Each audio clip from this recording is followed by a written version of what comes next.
Luffy está prestes a alcançar o nível dos Yonkou em termos de hack no capítulo 1151. Você se lembra qual é o tipo especial de hack do Shanks? Seja bem-vindo de volta à tripulação dos piratas. Hoje, não vamos falar sobre os poderes da Akuma no Mi do Luffy, apesar de ele ter desenvolvido uma habilidade única que, ao mesmo tempo, parece extremamente familiar, não só para os fãs de One Piece, mas para todos que acompanham o mundo dos mangás. Aquele estilo meio cartunesco que parece ter saído direto de um gibi, foi exatamente como o Kaido descreveu Luffy durante sua luta. É como se ele fosse um personagem das revistas em quadrinhos que o exército de Erma 66 tentou transformar em realidade, como o herói Sora enfrentando monstros e soldados do mal. Na verdade, toda essa representação é resultado da imaginação dos autores, e a fruta Ito Ito no Mi, modelo, Nika, só é limitada pela própria criatividade de quem a usa. Mas além disso, existe outro poder que é extremamente especial em One Piece: o Haki. Essa é uma força capaz de suprimir os poderes das Akuma no Mi, e quando dominada em alto nível, torna seu usuário alguém capaz de liderar o mundo. Na Era do Roger, os piratas se tornaram poderosos justamente porque cada um deles possuía Haki do Rei, ou Haki do Conquistador, em um nível absurdamente especial. O Shanks já demonstrou esse poder na luta contra o Almirante Ryukugyu.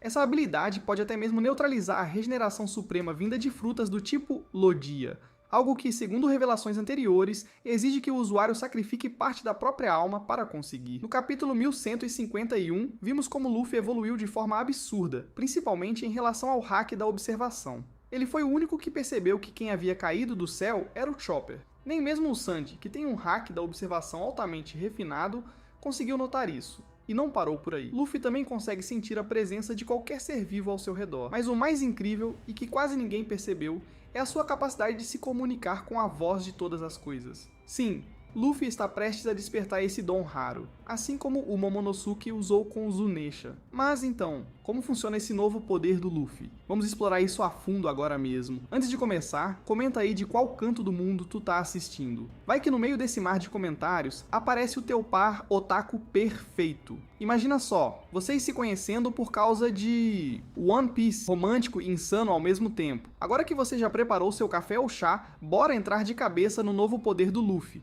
Lá no começo do vídeo, eu perguntei qual é o tipo especial de hack do Shanks. Para quem não lembra, ele tem um nível tão alto de hack do Conquistador que consegue anular completamente o hack da observação do inimigo. Ou seja, se você estiver lutando contra o Shanks, não vai conseguir prever nenhum movimento dele, o que torna inútil qualquer estratégia baseada em leitura de intenções. Um exemplo claro disso é o Katakuri, que tem o poder de enxergar o futuro com seu hack, mas mesmo ele provavelmente seria inútil diante do Shanks. Na batalha contra o Eustace Kid, isso ficou evidente. Kid praticamente não conseguiu reagir, e até o Killer, que tentou ajudar, foi derrubado com um único golpe. 2 supernovas derrotados de uma só vez. Até mesmo o Kizaru teria dificuldades para entender como o Shanks atacaria. E é por isso que o momento em que ele aponta uma espada para o nariz do almirante foi tão impactante, é algo que empolgou todos os fãs. Comparar um Yonkou com um almirante pode parecer injusto, ainda mais no caso do Shanks. Agora, a grande questão. Será que o Luffy vai desenvolver seu hack a ponto de superar essa habilidade de cancelar o hack da observação do inimigo? Vamos analisar mais a fundo. No capítulo 1151, Gaban foi atingido por 3 flechas disparadas por Gunko e caiu inconsciente. Ele parecia morto após despencar de uma altura imensa,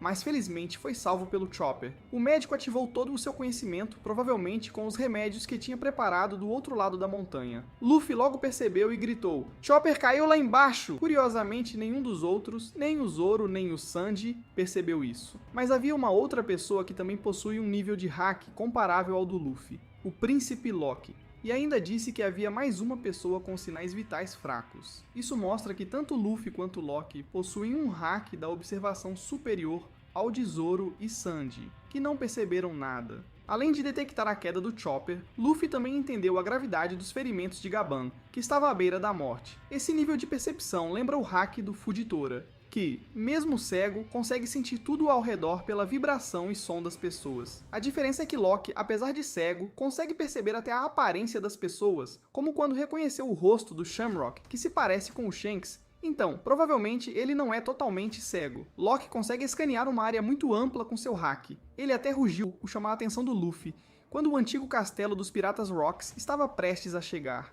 E o rugido foi tão forte que até Zoro e Sanji sentiram. Essa foi uma jogada inteligente para atrair aliados e se libertar das algemas de Kairosek, que bloqueiam os poderes. Luffy, ao reagir, mostrou que também estava pensando rápido. O mais impressionante foi ver o quanto o Luffy está evoluindo. Ele foi capaz de identificar não só a presença, mas também o estado de saúde de alguém, mesmo com todo o barulho ao redor, incluindo a briga entre Loki e Harjudin. Isso prova que o hack da observação do Luffy está alcançando um novo patamar, talvez até superior ao do próprio Loki. Essa capacidade que vimos sendo explorada agora lembra muito o que o Usopp fez lá em Dressrosa, não é? Ele conseguiu localizar com precisão o alvo, identificar a quantidade de inimigos e suas ações para derrotar a Sugar com aquele tiro absurdamente estratégico. Só que se o Usopp fez isso numa escala pequena, o Luffy agora está atuando numa escala colossal, no nível dos gigantes. Nesse momento da história, vemos que o Luffy atingiu um novo patamar de controle do hack do rei, superando até mesmo a combinação dos poderes do Fujitora e do próprio Usopp. Mas isso levanta uma grande pergunta. Qual é o próximo nível que o Luffy precisa alcançar? E eu acredito que seja a voz de todas as coisas, uma habilidade inata dos membros da tribo dos Três Olhos. Tudo no mundo tem uma voz própria, desde animais até objetos inanimados, como as pedras poneglyphs. O segredo da tribo dos Três Olhos não é simplesmente ler a linguagem antiga, mas sim ouvir a mensagem gravada nelas. Ou seja, não é que eles saibam decifrar símbolos, mas sim que escutam o que aquelas pedras têm a dizer. Pode ser que muita gente confunda isso. A verdadeira linguagem antiga foi criada pela família Kozuki, lá em Wano, com sua habilidade lendária em escultura. Eles gravaram essa linguagem nas 30 pedras poneglyphs, que foram posteriormente estudadas pelos estudiosos de Ohara. E foi graças a isso que a Robin, hoje, é a única pessoa fora de Wano capaz de lê-las, já que todos os estudiosos foram massacrados há 22 anos em Ohara. Enquanto isso, a Purin, por fazer parte da tribo dos Três Olhos, tem o potencial de ouvir a voz dessas pedras, e foi exatamente por isso que o Barba Negra quis usá-la para decifrá-las. Ela não entende a linguagem, mas consegue escutar a mensagem. Essa voz das coisas é uma forma de comunicação entre os humanos e tudo o que existe no mundo. Até mesmo objetos inanimados têm uma frequência única. Tanto que vimos recentemente o Imo se comunicando com os Guardiões Killingham, e Sommers usando exatamente essa habilidade. Lembra quando o Luffy foi derrotado pelo Kaido pela segunda vez e caiu de Onigashima direto para o mar? Naquele momento de quase morte, ele despertou o poder da voz de todas as coisas, e conseguiu se comunicar com o Momonosuke. O garoto podia ouvir o Luffy, mas não o via, afinal ele estava submerso. O objetivo daquela mensagem era acalmar Momonosuke e os samurais, para que não desistissem da batalha. Foi um momento de despertar ainda sem controle pleno, diferente do que o Imu fez, que parece já dominar completamente essa habilidade. O Imo usou a voz de todas as coisas para conversar com os 5 anciões e ordenar o ritual de invocação até a Ilha do Futuro. Essa forma de comunicação só é acessível a pessoas com um nível de poder absurdo. Elas conseguem enviar suas mensagens, sinais e intenções a qualquer distância, como se compartilhassem uma frequência específica. Pensa assim, cada pessoa tem sua própria frequência e quem domina essa técnica consegue sintonizar com qualquer uma delas. O Imo, por exemplo, já mostrou que domina isso ao ponto de se comunicar com Saturn, o Killingham e os Sommers, mesmo estando a quilômetros de distância. Isso nos leva a um outro ponto. Será que a voz de todas as coisas é uma vertente do hack do rei? Ainda não está claro, mas no capítulo 1151, vimos o Imo fazendo uma jogada simbólica de virar peças brancas em pretas, controlando as tropas demoníacas à distância como se fosse um jogador de xadrez sem nem precisar estar presente. Nesse jogo, o Imo representa o poder da dominação,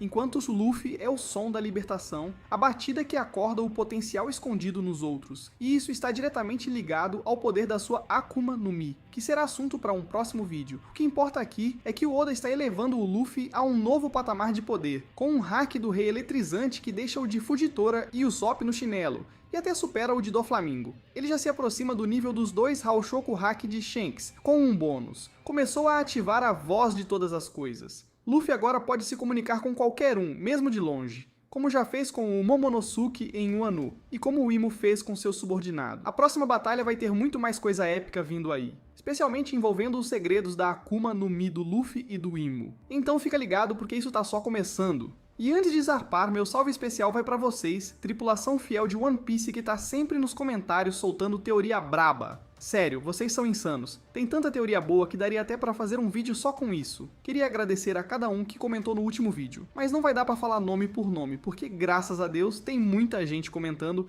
e isso tá fortalecendo demais o canal. Então, se você curtiu esse vídeo, não esquece de deixar o like, comentar mais uma teoria marota aí embaixo e compartilhar com aquele amigo que também é fã do Chapéu de Palha, porque isso ajuda o YouTube a entregar o vídeo para mais pessoas e faz o canal crescer como se fosse o Luffy no Gear 5. Valeu demais, tamo junto, e até o próximo episódio da Grand Line.